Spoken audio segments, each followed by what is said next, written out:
नमस्कार पशुपालकांनो, या गायची तुम्ही बघत असाल वाघ थोडीशी नॉर्मल निघालेले. ही रिटेन्शन ऑफ प्लासेंटाची केस आहे. आगोपी जिथं वाघ अडकणे आपण म्हणतो.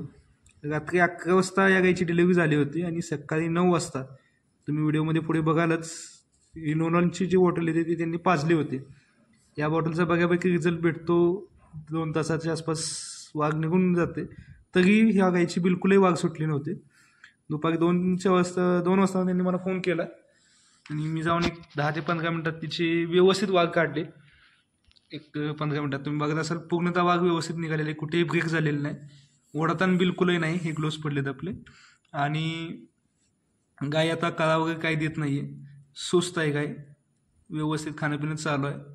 तुमच्याही जनावरांची अशीच योग्य ती वेळी योग्य काळजी घेण्यासाठी कधीही गरज वाटल्यास बिनधास्त तुम्ही आपल्याशी संपर्क साधू शकता आणि जनावरांची योग्य ती काळजी घेऊ शकता. धन्यवाद. त्याचप्रमाणे असेच आपले यूट्यूबवरती व्हिडिओ बघण्यासाठी आपला श्री गणेश पशुसेवा नावाने एक यूट्यूब चॅनल आहे. तो आपण यूट्यूबवरती सर्च करू शकता. चॅनलचं नाव मी इथं वरती शो करतच आहे, व्हिडिओमध्ये तुम्हाला दिसत असेल. सर्च करून त्यावरती आपल्या चॅनलला सबस्क्राईब करा आणि लाईक शेअर करण्याचा प्रयत्न करा, जसं की तुमच्यासोबत बाकीच्यांचंही नॉलेज वाढलं जाईल. धन्यवाद.